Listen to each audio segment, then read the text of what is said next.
इस YouTube channel में आप सभी का स्वागत है। आज का हमारा टॉपिक है विज्ञान, कक्षा 6 अध्याय 2 और अध्याय का नाम है सजीव जगत में विविधता। अभ्यास के प्रश्न उत्तर। प्रश्न 1, यहाँ 2 प्रकार के बीज दिए गए हैं। आप इनके पौधों की जड़ों और पत्तियों में के शिराविन्यास में क्या अंतर पाते हैं। इसमें यहाँ पर 2 प्रकार के बीज दिए गए हैं। यहाँ पर एक गेहूं का बीज है, दूसरा क्या है, राजमा का बीज है।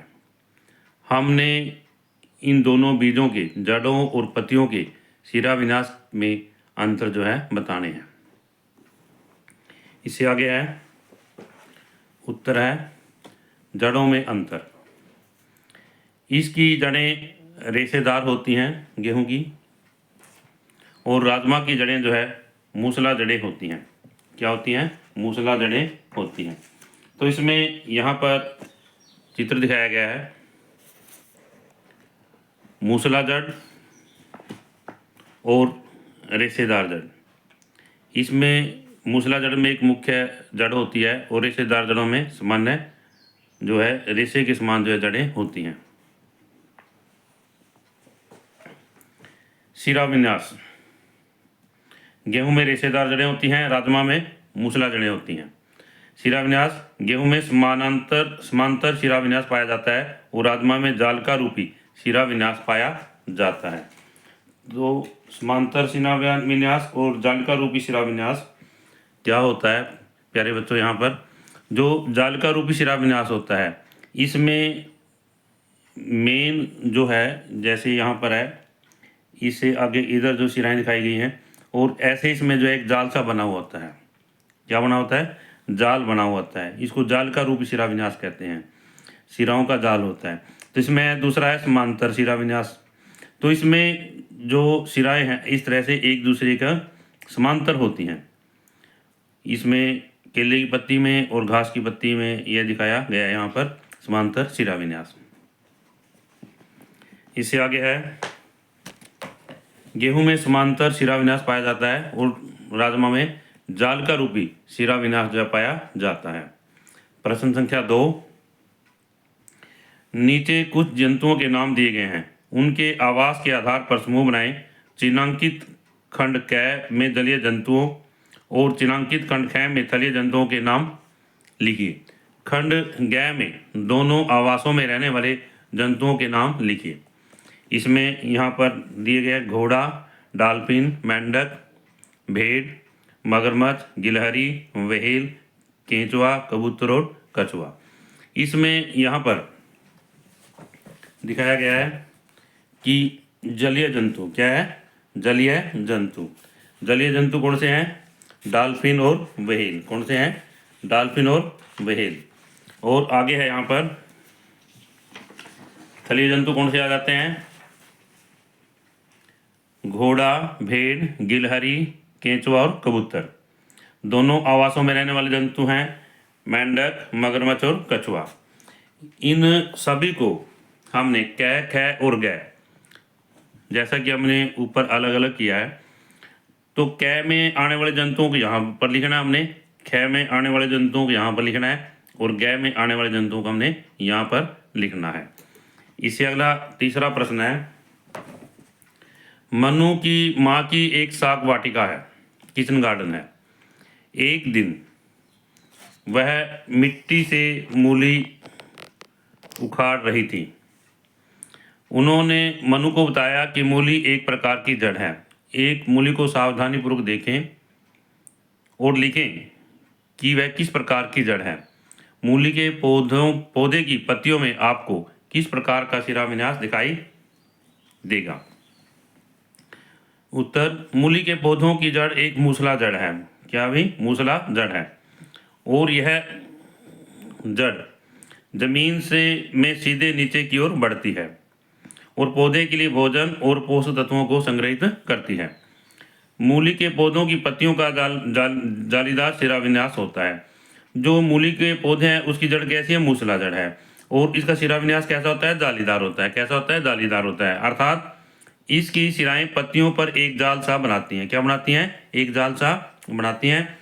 इसमें मुख्य शिरा से छोटी शिराएं जो है निकलती हैं।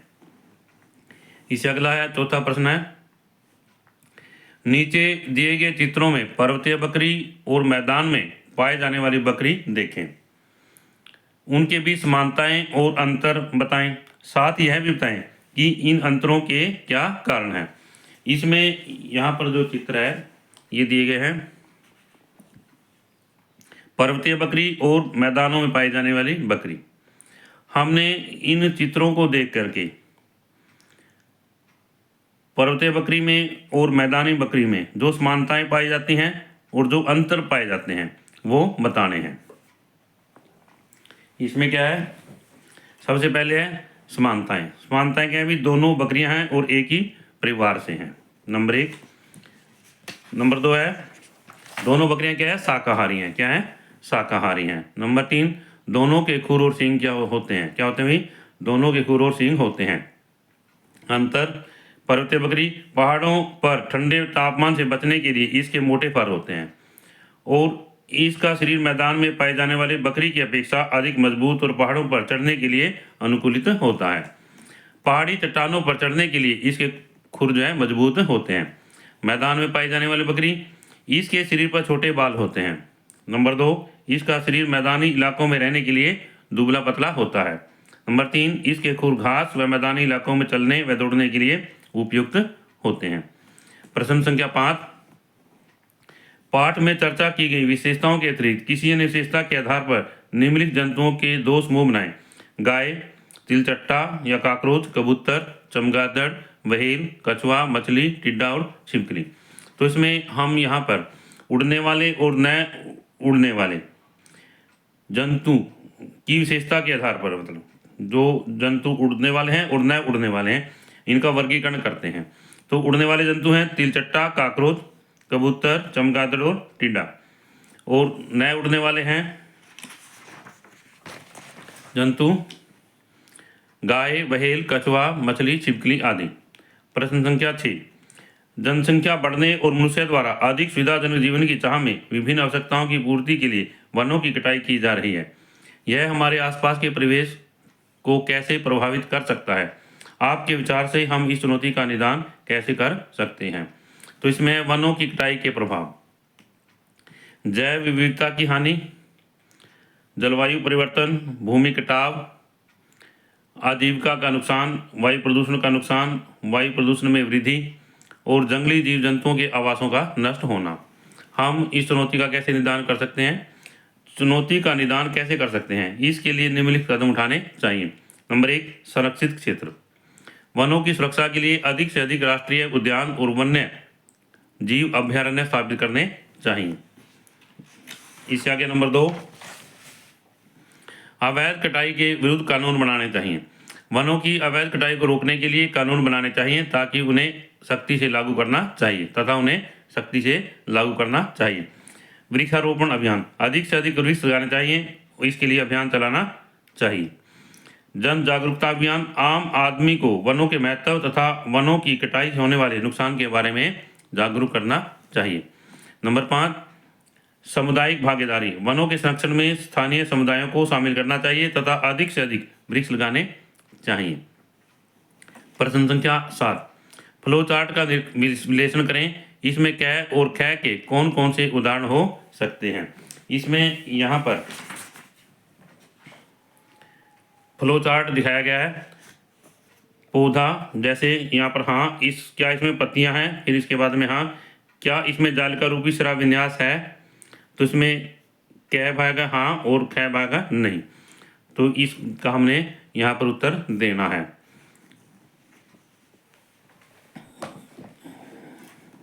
उत्तर क, पत्तियों में जालिका रूपी शिराविन्यास वाले पौधों के उदाहरण, तो गुड़हल, गुलाब, आम, चना और सरसों। ख भाग है, पौधों के उदाहरण जिनकी पत्तियों में जालिका रूपी शिराविन्यास नहीं पाया जाता, गेहूं, मक्का तथा घास। प्रश्न संख्या 8, राज अपने मित्र संजय से तर्क करता है। यहाँ पर संजय शब्द है।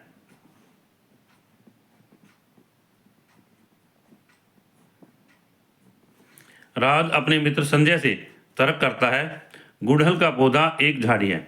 संजय इसके स्पष्टीकरण के लिए कौन से प्रश्न पूछ सकता है? उत्तर, संजय इसके स्पष्टीकरण के लिए निम्नलिखित प्रश्न पूछ सकता है। तो उत्तर है, गुड़हल के पौधे की ऊंचाई कितनी है? क्योंकि जो झाड़ियाँ होती हैं, झाड़ियों की जो ऊंचाई है मध्यम होती है। दूसरा है, गुड़हल के तने की मोटाई कितनी है? झाड़ियों के तने की मोटाई कितनी होती है? मध्यम होती है। गुड़हल के पौधे की शाखाएं कैसे दिखाई देती हैं? झाड़ियों की शाखाएं भूमि के पास से निकलती दिखाई देती हैं। गुड़हल का तना लकड़ी वाला होता है, झाड़ियों के अधिकतर तने क्या होते हैं? लकड़ी वाले होते हैं। प्रश्न संख्या 9, इसमें यहाँ पर प्रश्न संख्या 9 है, तालिका में कुछ आंकड़े दिए गए हैं। ये तालिका दिखाई गई है और इसमें कुछ आंकड़े जो हैं दिए गए हैं। आंकड़ों के समूह के आधार पर इन पौधे के उदाहरणों का हमने पता लगाना है। क्या करना है? हमने इन पौधों के उदाहरणों का पता लगाना है। सबसे पहले समूह है, दिखाया गया है। इसमें 2 समूह है, कै समूह है, खे समूह है।